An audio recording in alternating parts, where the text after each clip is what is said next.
Última Cena y María. Profesor Ferreira. Estamos de pláceme, profesor. ¿Y a qué se debe eso, Jacinto Matías? Hombre, profesor, porque acaba de entrar un alumno que viene de las riberas del Magdalena, llamado Enzo Bornacelli, hijo de uno de los grandes líderes liberales campesinos del Magdalena. Y oyó de su fama aquí en Barranquilla y él dijo, ese es el nieto de Federico Ferreira y de José Manuel de la Hoz y María de la Hoz, Dolores Cantillo y de Dilia Vázquez. Es el nieto y tiene una academia filosófico-literaria y de teología. Y él es inquieto. Lo han comparado con grandes hombres naturales, mas no de sabios refinados y conferencistas modernos. Y entonces quiere, y lo dejaron en la puerta para que pregunte por usted y está preguntando. Hágalo pasar, me hace el favor. Y nieto de María, la de los diálogos vulgares, que el profesor Ferreira, el autor de Oda de Arena, Sangre en el acordeón, El día que me comí un gallo fino, en este pueblo existe un policía, y que se llamó esa obra y se envió a México, llamada Pueblo sin Perro. Y autor de Azucenas Blancas, Agaterbo y más de 100 según el índice de su libro. Existen más de 100 a 200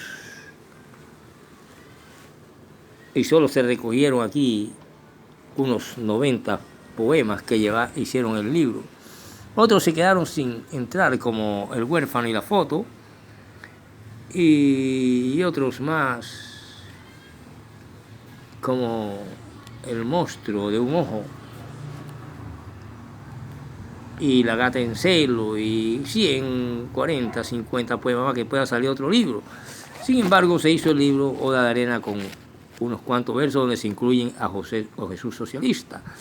Bueno, profesor, pero si nosotros queríamos ver la literatura judía, cuando viéramos la literatura universal, como dijo usted, veríamos la Biblia. Y hemos quedado pendiente con el tema de espíritu, diferente espiritismo. ¿Y qué es el espíritu en realidad para los hindúes, para la India, para los antiguos, y qué es según la Biblia? Esos temas, y también la literatura boliviana, también quedamos pendientes. Ya será para el próximo año, profesor, porque estamos concluyendo este año y queremos saber eso que usted nos dijo y que acerca de la última cena de Jesús. Sabido es, queridos estudiantes, que existen grandes polémicas e incluso cuadros y películas como el Código da Vinci y cuestiones que se refieren a aquellas épocas, Coadi, Moisés, y bueno, cuestiones así que nos señalan de una forma las Sagradas Escrituras y de otra forma la interpretación de la cantidad de religiones que existen, que cada uno tiene un perfil diferente. Pero el alumno pregunta, yo quiero saber quién es el profesor Robinson Ferreira, del cual mi padre me envían acá después que vendió una parcelita y dice, no te puedes quedar sin estudio. Ya estás viejo y no has aprendido nada. Con Ferreira aprenderás en poco tiempo como si fuera un universitario. Pero ¿qué tiene él que enseña? Sencillamente sencilla, la sencilla que tuvo los maestros antiguos. Hermes, Buda, cuando le preguntaban, Mahoma, Buda cuando le preguntaban, ¿tú crees en Dios? Él decía así, y después venía otro y decía, yo no creo en Dios. Entonces Buda decía, bueno, yo no sé, yo no creo, para poder encontrarse en su yo perfecto de conciencia. Y de ahí es que yo analizo que escuché hace poco a unos grandes conferencistas, creo que era de la Harvard o de los que salen en los programas donde salgo yo también en YouTube, pero que me llamó la atención el tipo hablando cuestiones bíblicas con otra muchacha y que estaba hablando de un tema donde él menciona los 4 cerebros. Sí sé que según la Tríptica y la Septuaginta hindú, en la cultura hindú de la India, existe la septegenaria, 3 partes para el espíritu en la parte superior y 4 somáticas, donde tienen las cuestiones somático-fisiológicas y psíquicas, y las 3 espirituales en lo superior, donde la inteligencia es una de las partes que conforman el espíritu. La otra es la voluntad y la otra es el sentimiento. Y ahí nace la cuestión de amor y esas cuestiones. Por amor dio su vida el Señor. Pero no me refiero a eso, queridos estudiantes. Ya está en clase el Gavilán Pollero, el hijo del líder liberal de Remolino Magdalena, Julio Bornacelli. Él vino con Edison y Julito. Bueno, bien, están los saludos. Ustedes fueron amigos míos de infancia allá en la hacienda Los Bijaos. Íbamos a comer mango allá al Chori, frente a don Erasmo Ordóñez, el padre de mi tío Manfredi Ordóñez Ferreira, del cual también en mi familia existe un Rafael Ferreira más embustero, que vivió 5 días en el vientre de una babilla que estaba enamorada de él. Imagínense ustedes, era peluquero y vivía en la orilla del río. Y la babilla enamorada de ella desnudo, y un día se lo tragó. Y él llevaba un carboncito y un paquete de cigarrillos, unas paneles, y hizo tinto dentro del vientre de la babilla. Rafael Ferreira. Bueno, hubiera sido escritor, hubiera sido bueno. De tal manera que ustedes, queridos alumnos, para este año y con estos nuevos estudiantes, quiero presentarme para hablarles de la última cena y por qué la enfermedad actual. ¿Por qué el hombre llega a un momento dado a posar sus dientes, que no son caninos, no son de fiera, ni su estómago está adecuado como los carnívoros para devorar carne, y de ahí se derivan una cantidad de cosas y vejez? Y en la última cena podemos analizar que Jesús está demostrando que viene de unas culturas vegetarianas, posiblemente la India, donde posiblemente la cueva del Cuar, donde existieron los famosos esenios que eran socialistas. Por eso escribo en mi poema Jesús socialista. También esa última cena nos refleja vegetarianismo. Él empieza en el sótano de la casa de Marcos. Su madre prestaba el sótano, era una mujer que apoyaba las cuestiones contrarias a las estructuras que habían culturales y políticas de aquella época. Cuando Herodes hace que aquel segundo templo de Zorobabel, de las ruinas y su edificación que quedan con su estructura, Herodes la logra hacer de 2 plantas superior, la alzó la muralla, amplió todo, tanto que Jesús llegó a ver carretillas para allá, con cemento para acá, con ladrillos para acá, etcétera, etcétera, y haciendo las puertas y que faltaban. Entonces eso lo vio el Señor Jesús en ese templo, que fue el mismo que se construyó sobre la misma base del antiguo templo arruinado de Salomón, incendiado por Nabucodonosor, y luego el famoso de Zorobabel, y él conoció el que hizo Herodes, que viene siendo un tercer templo, pero dicen que nada más son 2, él mismo es Jerusalén. Entonces ese templo nacido ahí, y un día le diré que el famoso tiempo del cual habla Malaquías 3:10, eran impuestos de Estado para poder pagar tributos a Roma y poder ahorrar y poder guardar para poder conseguir el dinero que se necesitaba para hacer el templo. Desde la época de Salomón ya se cobraba estos diezmos con el fin que como impuesto de Estado para la solvencia del pueblo. Por eso dice, para que deje al pobre, a la viuda y al huérfano. Porque había muchos huérfanos de hombres que iban a la guerra y los niños quedaban huérfanos, las mujeres viudas. Había que alimentar y el Estado entonces creó que era una obligación dar el diezmo. Y que Abraham prácticamente, según mi punto de vista, tenía que dárselo a un rey que había en unos caseríos, en unas provincias llamado Melquisedec, o llamado, el rey, el rey de Salem.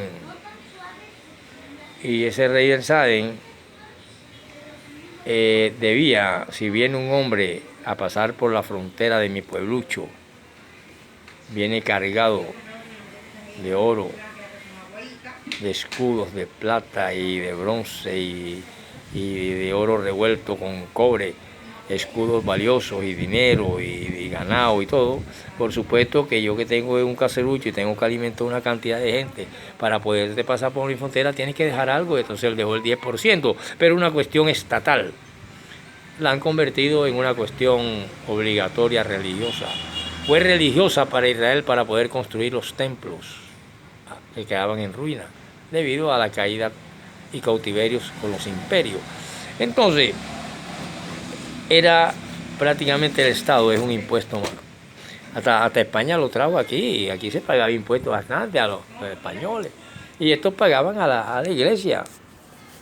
Le pagaban el doble y un cuarto más de impuesto del oro, que era un 25% de cada barco cargado.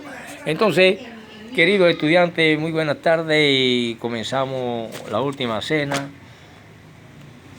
¿Qué encontramos en la última cena que va a dictar este profesor llamado Robinson Ferreira, que está aquí? Así comienza su libro Da de Arena, donde se habla de él y se dice que él dice en su prólogo: estos poemas míos, poemas que han visto a la luz en diferentes etapas, inviernos, veranos y otoño, y ahora en mis años semiles en que empiezo a navegar a la sutil efervescencia del tiempo, antes de expirar, cual seda de un racimo, entregarme a la cultura quiero.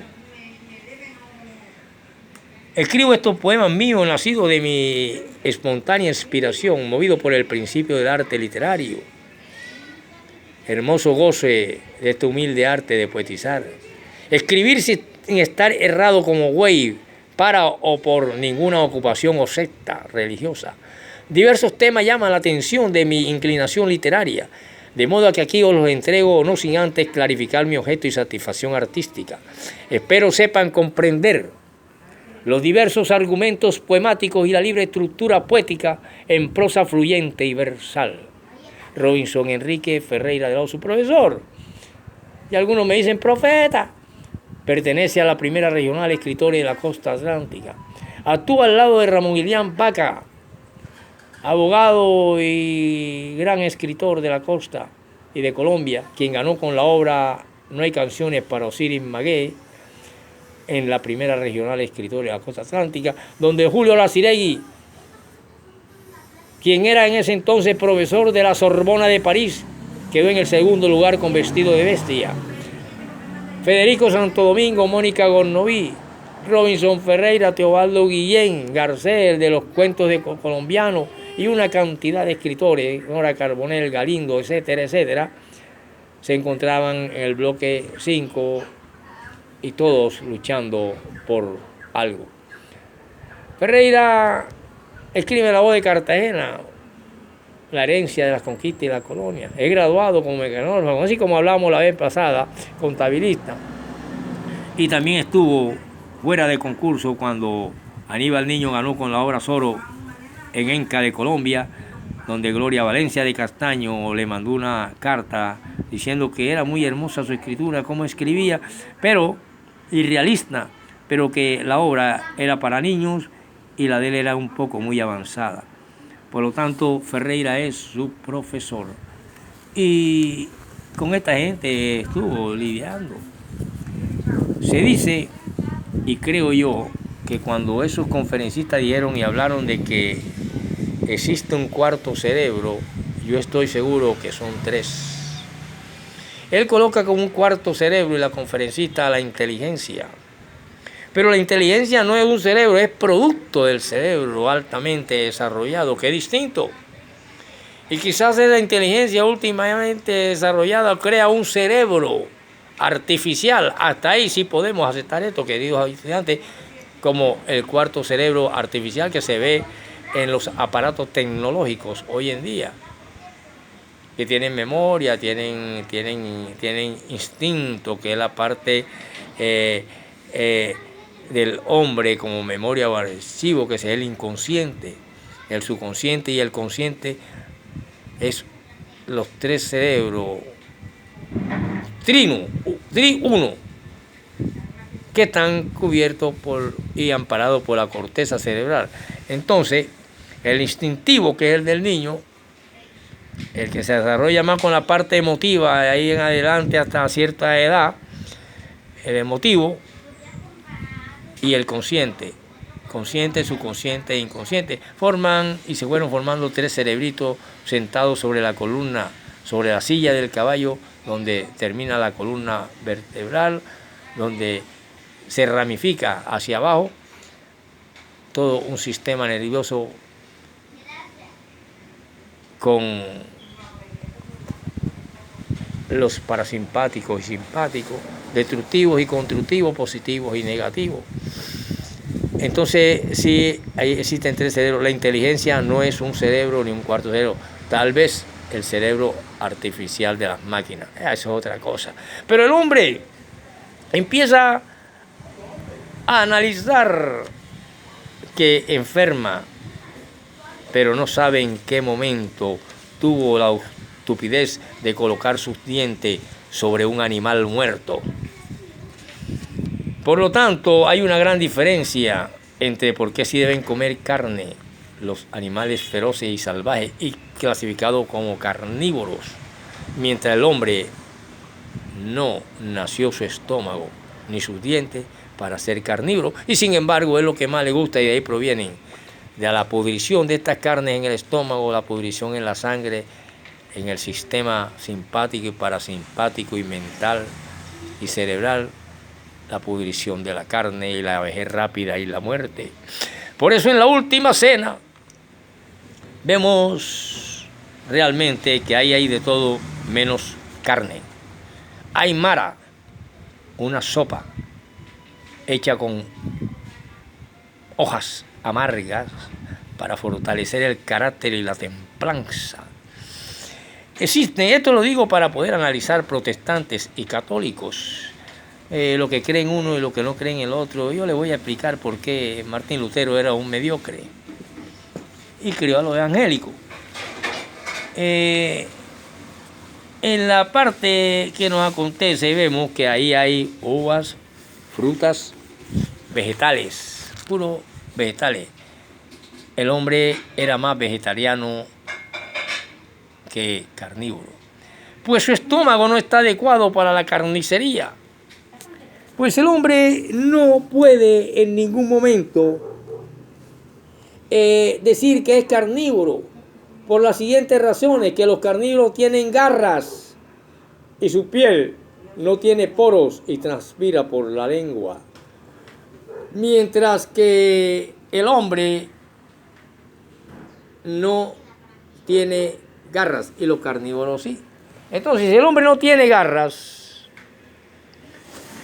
quiere decir que él transpira por los poros de la piel, mientras que los carnívoros por los poros de la lengua. Que el hombre no tiene dientes delanteros puntiagudos, sino molares planos posteriores, mientras que los carnívoros sí tienen dientes adecuados para puntiagudizar la carne y destrozarlas y molerlas y desgarrarlas.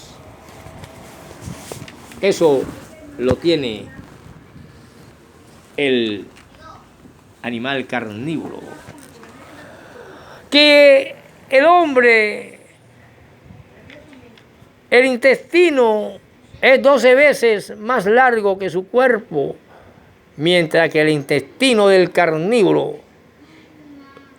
es 3 veces más largo su intestino que su cuerpo, de tal manera que la carne es putrefacción y la carne putrefacta sale rápidamente del cuerpo en un animal carnívoro.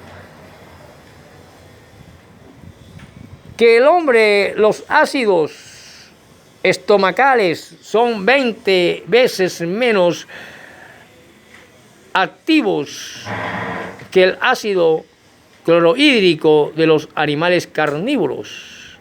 Mientras el estómago tiene ácido clorhídrico especial para digerir la carne en los carnívoros. Por lo tanto, el hombre no es carnívoro por todas estas razones, desde que no tiene garra hasta su estómago.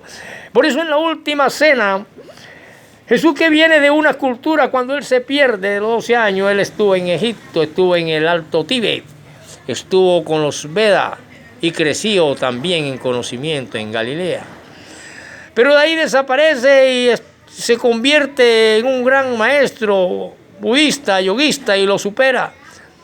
Y como socialista escenio aprende a amar al prójimo y aprende a no hagas a los demás lo que no quiere que te hagan a ti. Aprende a tener compasión, a compartir.